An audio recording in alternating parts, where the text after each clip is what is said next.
This is the Leadership and Insurance Podcast, brought to you by FinPro Search Partners. Insurance companies are businesses and they need to look for the long term and be sustainable. We went from 0 to 1 and now it's going from 1 to 100. Insurance as a concept, as a kind of service, is brilliant. The execution is what we're looking at now. I think the companies that are going to succeed are the ones that are going to understand and master the art of intent. When we talk about innovation, we lean too heavily to think about technology and we don't think about creating a culture of innovation. I think innovation is essentially continuous improvement of existing processes and platforms and product. Right? It's got to be easy. It's got to be seamless.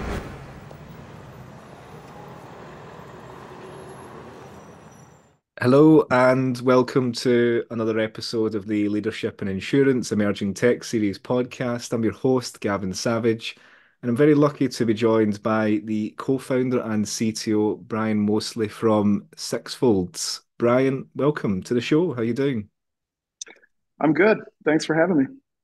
Appreciate I just asked you that and you're not being honest because you're not actually too well at the moment. Brian's kind of coming down with off the back of a little cold, so I really do appreciate you taking the time to do this today. Yeah, of course. It's cold season in New York, so we're all dealing with it.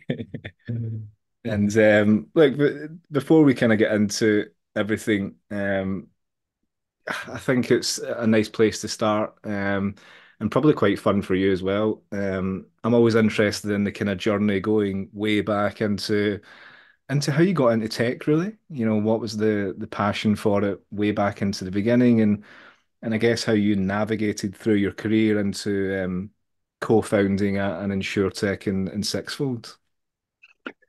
Yeah, I mean, it's kind of hard to remember the beginning. It's like lost in the mist of time, but I just turned 50, so I'm still grappling with that.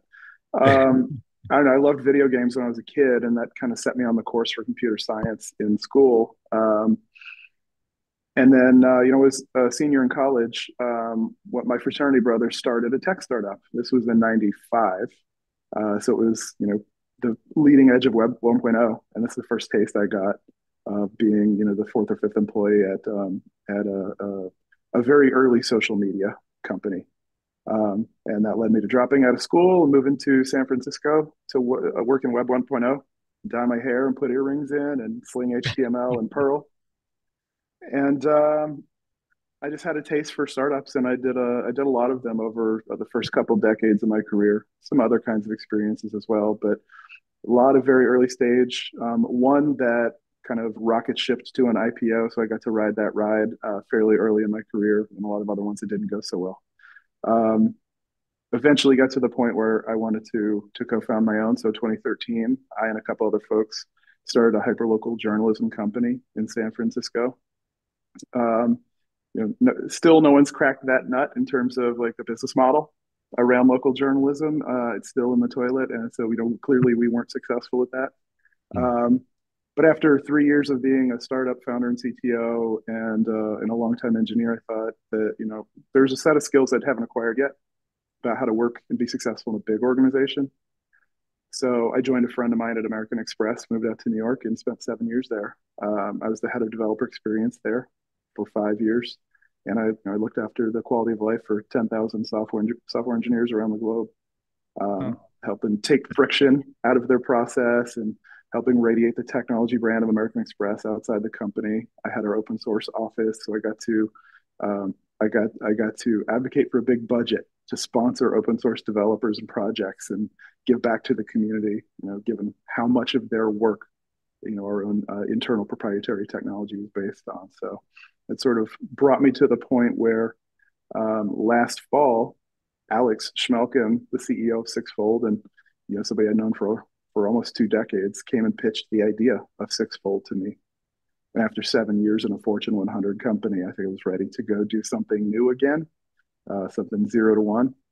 And kind of the coincidence of that with the ChatGPT and the sort of the popular rise of generative AI is what made me feel like it was a good time to jump. So we started the thing in March of last year and announced our seed funding in May, and just went off to the races.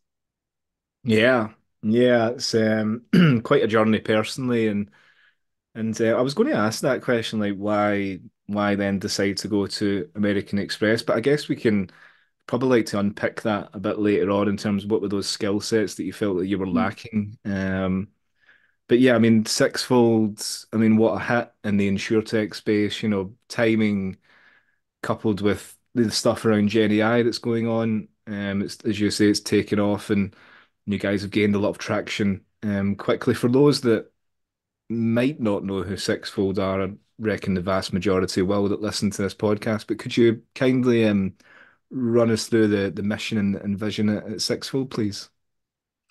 Yeah, I mean, the vision we have, at least of this slice of the professional world, is that we're able to develop, we and all of our many peer companies out there are able to develop AI that allows humans to focus on the work that's uniquely human and use quote unquote the robots to supercharge our abilities.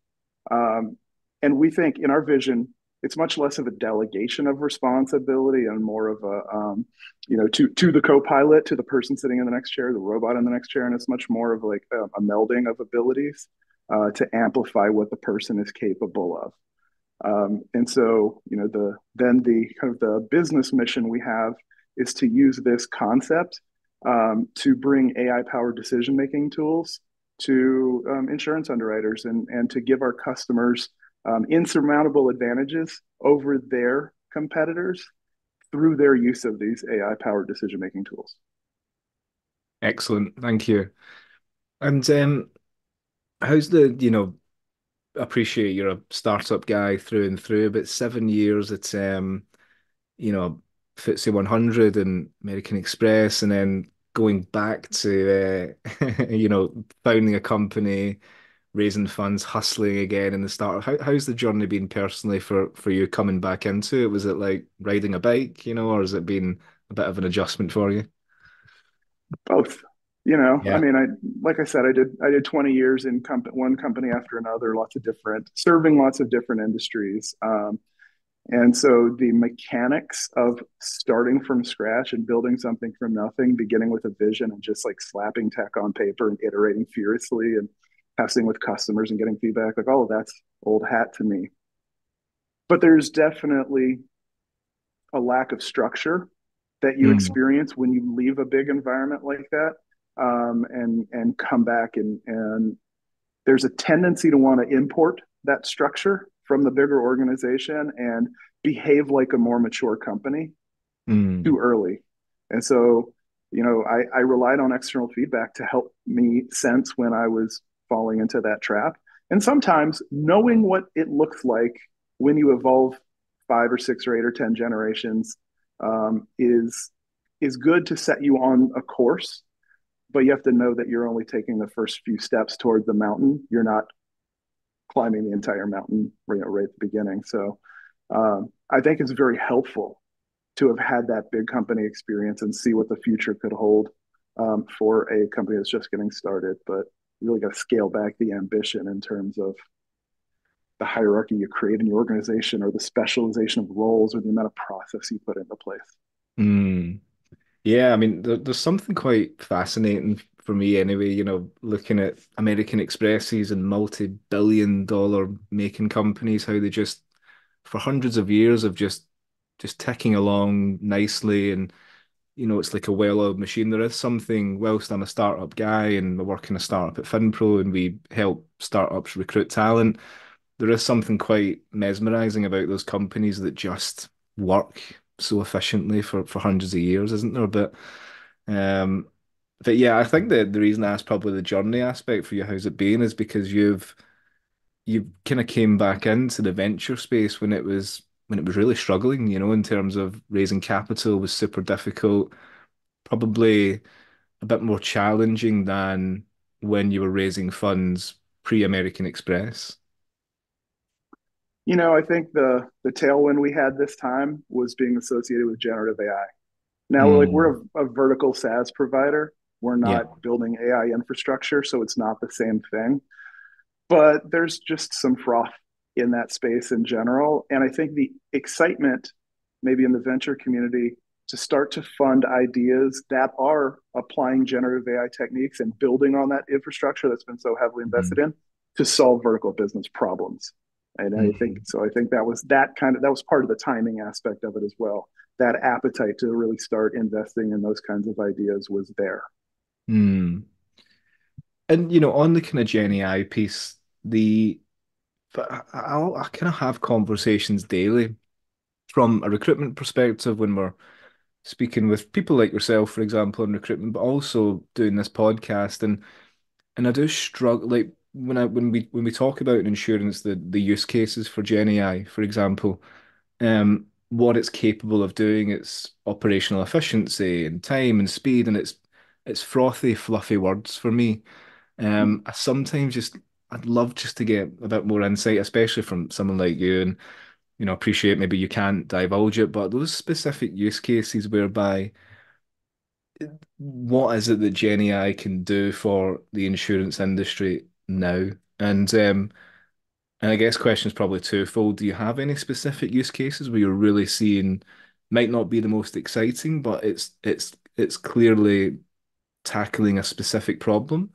And have you in the past year to 18 months, do you think you've struggled to, I guess, get the message across as to how Sixfold can benefit the insurance industry? Like, has there been any challenges or reticence to adopting the technology that you guys are building?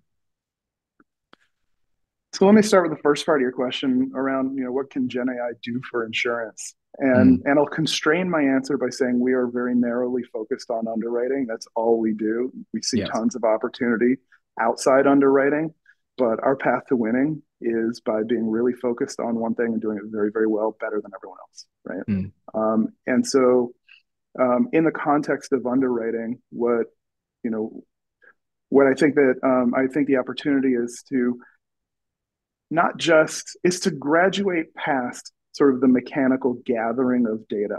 I kind of like to call it filling in the spreadsheet, right? The underwriter needs to have access to a ton of information, whether it's publicly available commercial information or it's an individual's medical history or health information, what have you.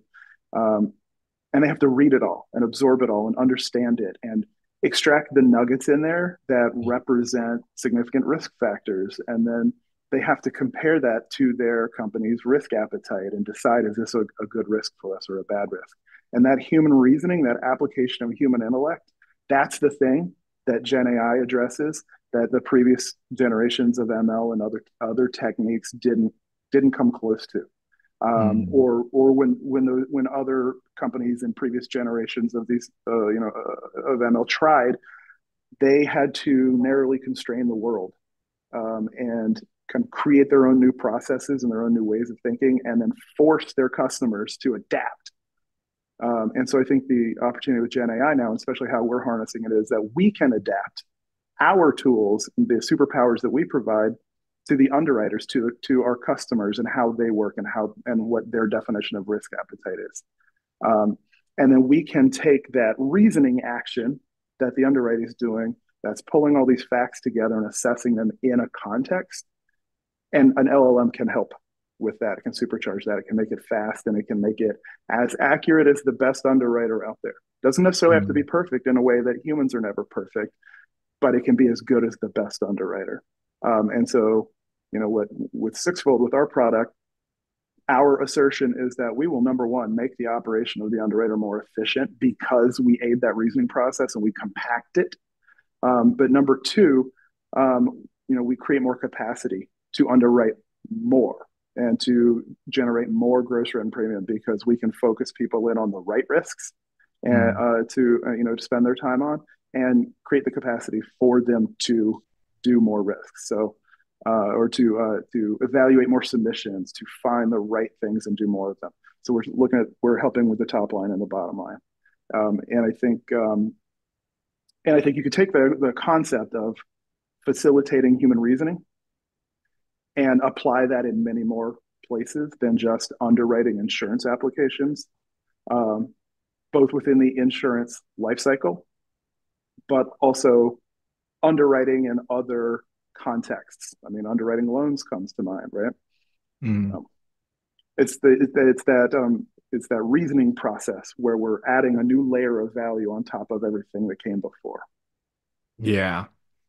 And I appreciate my two questions were quite long, but the latter part of the question being challenges, um I'll kind of bundle it into what you've said with the underwriter's role, but when you're talking about the massive amounts of data that underwriters need to sit and read through and extract those nuggets, um, hallucinations, confusion with AI that I see in day to day, and okay, it's one tool, and I'm sure you guys are building upon something much more in depth. But taking a really loose example, when I use ChatGPT on a daily basis for the Yeah. obvious type of day-to-day challenges or tasks that most people use it for.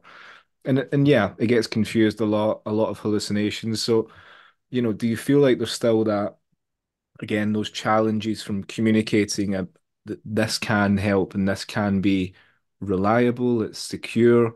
Do you feel like that reticence to the element of hallucinations and the AI being unreliable and not extracting the correct data and Yeah. ultimately meaning that the underwriter has to just basically do what you've said they don't have to do anymore, which is I don't really trust the AI, so I'm just going to have to go and read it all anyway. Do you feel like that stigma's kind of loosening up and people are on board with it? How do you stop those kind of hallucinations and make it super accurate? Yeah, I mean, look, in terms of the stigma, I think at the end of the day, what people are really worried about, when you look at a business level, it's complying with regulation and it's making sure that that consumers get the right benefit and have the right protections. Hmm. And so I think if to go at the trust angle a little bit, how much do you trust your underwriters, right? You don't trust them 100%. Maybe you trust them 70%, 90% to get it right, and so you put compensating practices in place. You have an audit function that goes back and looks at the product of underwriting and says, did they get it right?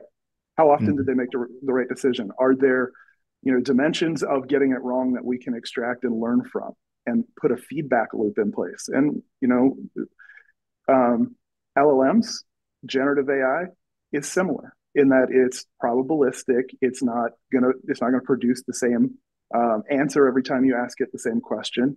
It's not going to produce the same outcome necessarily every single time it summarizes a piece of prose, right? It's not going to always find a fact embedded in a 100-page document the same way every time.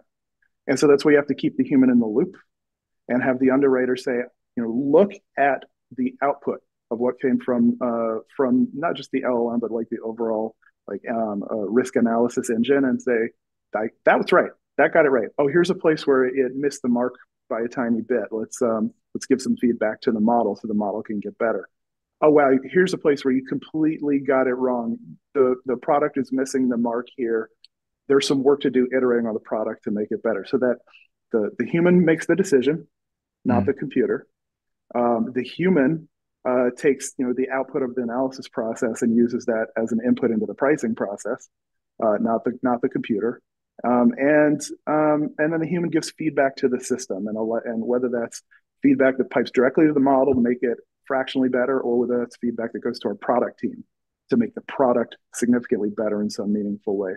Um, and with all that in mind, and knowing that the underwriter isn't perfect any more than the LLM is, then we have to demonstrate that we have the right guardrails in place, that we're protecting the personal health information, the sensitive data that comes to the underwriter, and being caring for it in the way that respects the consumers.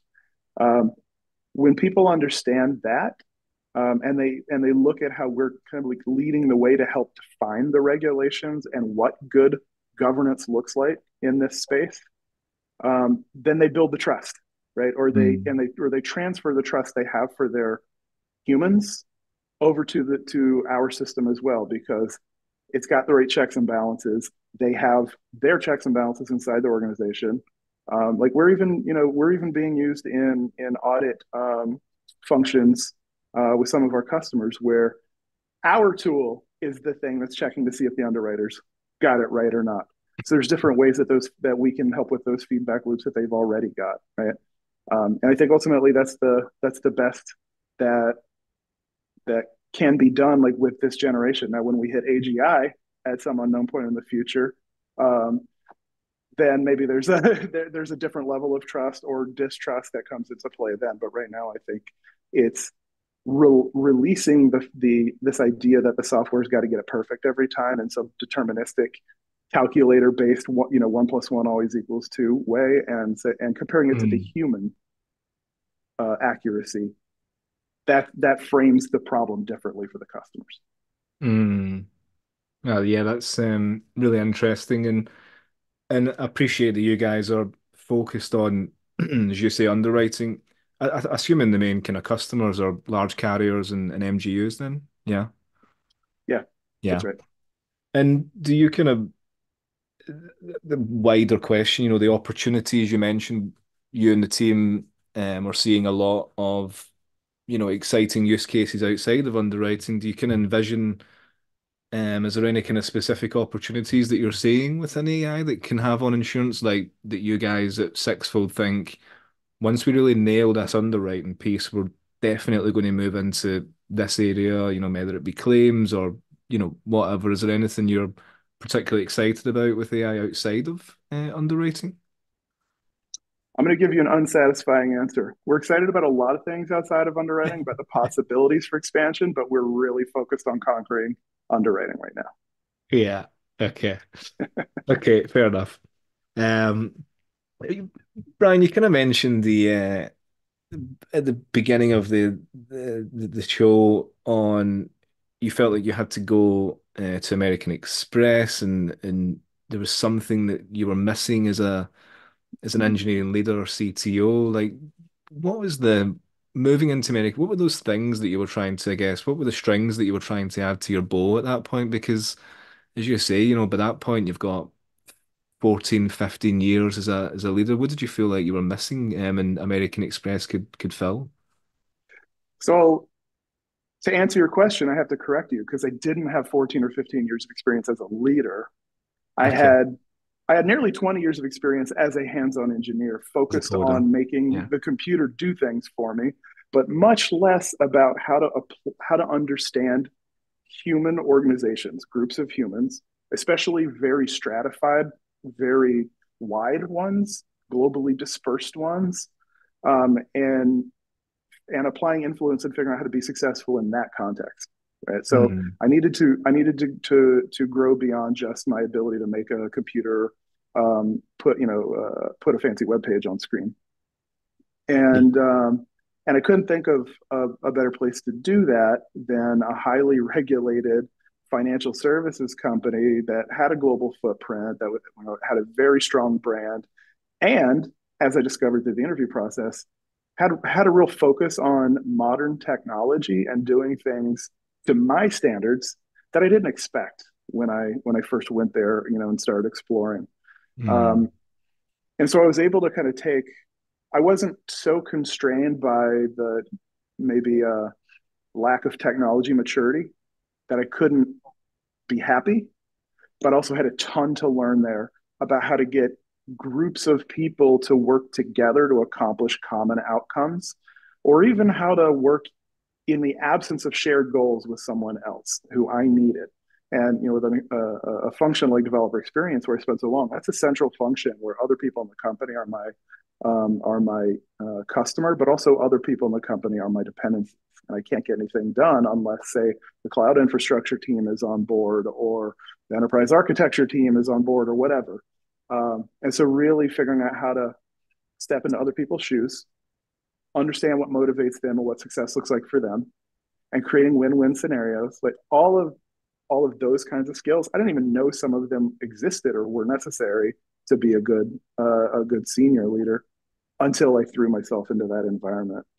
Um, and I think that that's been really helpful. And then transitioning back into a startup where I'm working so closely at such a frenetic pace with such rapidity of change Mm. that we're constantly having to realign and retrack and understand what our shared goal is and keep working toward that thing. And those skills that I developed in that big company situation scaled down really well. Mm. Yeah, interesting. And you talked about, the one of the big pieces it seems there is as you say, bringing teams closer together and figuring out how to work as a cohesive unit. Like, do you think now that, what do you think are the most effective ways in doing that? Because we kind of spoke way back last year, and you guys were so busy, but I think that what you're big on is, of course, building engineering teams and product. What do you feel like what's your kind of mantra when it comes to as a CTO now, as an engineering leader, when it comes to building teams and building teams that can truly work together side by side and not in silos where you have kind of engineering chucking stuff over to product and what's your kind of mantra now following the stint at American Express? I mean, it starts with shared goals. I had so Yeah. many experiences at Amex where everyone was well-meaning. Everybody wanted their teams and the company to be successful, but everybody had a different notion of what success looked like. And so it wound up being, an endless merry-go-round of me getting in someone else's backlog and quote unquote waiting for them to prioritize the thing that I needed. And where I had the most success is where I was able, either through my influence, to see that somebody else's goal would be advanced in some way by them helping advance mine, or where I was able to get somebody higher in the leadership chain where maybe I and someone else intersected to push down a shared goal so that we both knew something as prosaic as my bonus depends on us winning together. Right. And those are Mm. different ways to solve this kind of problem. Um, um, so when I bring that kind of that thought process into the startup environment, um, it's very important that everybody I have engineering and product and design. And it's very important that everybody across all of those functions and all of their specialties within those functions are keeping in mind what the big picture is and what it takes for the company to win in terms of revenue goals or CSAT or whatever it is, and then what it takes for the technology to be successful at driving those business goals. And then within what we're trying to solve in the technology and the product space, what it takes for my user story to contribute to that business success, and like having everybody have that same picture and constantly be reinforcing it and having those connections created and mentioned over and over and over again. Like that is the transference of the idea of how to win in the big org down Mm. to the small org, and it's easy to do when everybody's sitting next to each other or there's only 20 Yeah. people in the company and we're all talking to each other all day every day. We have small rituals that are easy to manage. It gets much harder obviously as you scale. Mm. Yeah, not really, really great insight there. And that probably leads me on to the next question, not next question, but element that I wanted to cover. The CTPO role Yeah. is one that I think just off the back of you saying that, do you think that, there's a reason why we're seeing that evolution of CTPO or CPTO, whatever you want to call it, but the amalgamation of the chief technology officer and the chief product officer, like it's been quite a trend over the last couple of years. Do you think it's because we're now seeing much more collaboration, true collaboration between engineering and product? And do you think it works as a role, as a title? So I'll be honest with you. I'm new to this concept. I'm new to this term CTPO. Yeah. I mean, I understand it conceptually. Look, I'm going to be a little bit of a cynic about this and say I think number one, it's probably a way for people to manage their budget by collapsing two sets of responsibilities into one. Especially, I can have one fewer co-founder, right? Or I can hire one few executive when I'm early on and money is so precious. Um, Mm. I fundamentally believe in having a tension between product and engineering, um, having them have shared goals, but having them focus like the natural focus they have on different elements of what it takes to accomplish the shared goal forces hard conversations. It forces people to make trade-offs. It forces people to get out of their own kind of myopic worldviews. It's really healthy. That said, it's a little bit combining ultimate responsibility for both functions together is it is a way to enforce those shared goals, like I described a moment ago, where you have an intersection of the reporting line that says this is what's important to all of you, and you're all going to work together as a Lencioni style first team to accomplish these goals. So it makes that easier. But also, I think a success factor for the CTPO role is that you love all of your children equally, and you put people in place who can execute each of those functions in the context you're providing for them, with the glue that you're providing for them, and that you don't prefer one or the other. Or like someone with my background, it would be natural for me to just live in the tech all day and to ignore the product Yeah. viewpoint. And I can't do that. I've hired a great head of product to live in that world and do that job all day, every day. And in many ways, she's a partner to me, or she keeps me honest on things. But it's not passive. It's not a one-way relationship. I have opinions on how we use technology to create an amazing product, how we use design to create a product that people love.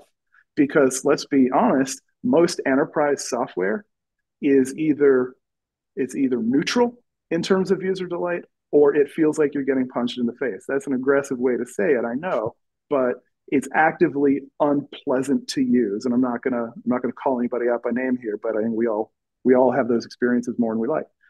We want Sixfold, on the other hand, to be fun, and our design reflects that. And we want people to take pleasure in working with their AI superpower tool set, all day while they're doing their job. So without kind of balanced focus on product design and tech, it's way too easy for politics and competition to get out of hand, or to and the failure mode of the CTPO is that they can tip the balance unfairly in one way. And so I spend a lot of my time trying to make sure that we're keeping that balance, and then having great people working on my leadership team and who are empowered and have autonomy in how they do their work. And I keep them balanced. I keep them focused on the shared goals. Mm. Yeah, I was going to ask, what do you think the most kind of common frictional points between engineering or product and design and engineering are? But I think, as you say, there maybe isn't a trend of common friction points, but as you say, it's about bringing them back to the shared goals whenever there is that point of friction. You know what I've seen? I've seen people that have trauma from previous experiences, and I've Mm. seen it commonly on the technical side, where the engineer thinks of the business or product or whatever as other. They're an Yeah. adversary. They're someone, at best we live with them, at worst we're fighting with them every day. And it makes me so sad when I see that. And it's like that scared cat that you have to coax out from under the bed. And I think that's something you have to look for in the hiring process. To be totally honest, you want to find people who lack that trauma, who instead are compromisers, who have that empathy and can step in the shoes of the product person and see what it is that they're trying to accomplish, or why they have the perspective they have, and find common terms and middle ground. And like that, to me, that's just a non-negotiable leadership quality. Mm. I think it's tough though. I mean, like, and I think even everyone has their previous bad experiences, and you're right, trauma is the perfect way of describing it, because you don't know it's trauma until it happens. So when you're interviewing someone, you're never probably going to get to the bottom of that trauma, but it just happens one day, and it can trigger people, and as you say, they'll go into the kind of defensive position of what they're used to. But yeah, that's a really interesting Well, way of putting it. so the complementary skill to have then is, or trait to have, is resilience. Mm, Okay, I've had trauma in the past, but I recognize it as such, and I can learn from it, and I can build coping skills, and I can learn how to put myself into positions where it won't be like that, right? And so finding those matching kind of characteristics of somebody, um, it's not it's not it's not sufficient, like, for to be a good leader in an organization, but I think that those are unnecessary traits that have to coexist with one another when you've been through those kinds of negative situations, the ability to move past them and be better than them. yeah. Yeah, it's a great piece of advice. And like, I'm running out of time here, but as the kind of CTO of one of the darlings of the insurtech world at the moment, everyone is loving what you're doing. What are you excited about the most going into the year? You've been through the really 0 to 1 stage, probably still there to a degree, but what's exciting you the most as a CTO for the rest of the year? I mean, right now, there's a couple things that come to mind. Number one, it's for our organization to develop the ability to walk and chew bubblegum at the same time, right? We have we have these major insurance customer segments, and we think our path to success is being able to serve multiple segments quickly. And because of that, we have to be able to shape our product. It needs to be able to manifest differently, say for PNC than it does for life and disability. We need to be able to support both. We're going to lose if we focus on one at the expense of the other. So having an organization that can deliver consistently meaningful go-to-market moments over time on both of those lines is going to be really important. And of course, there's expansion from there as well, down the road.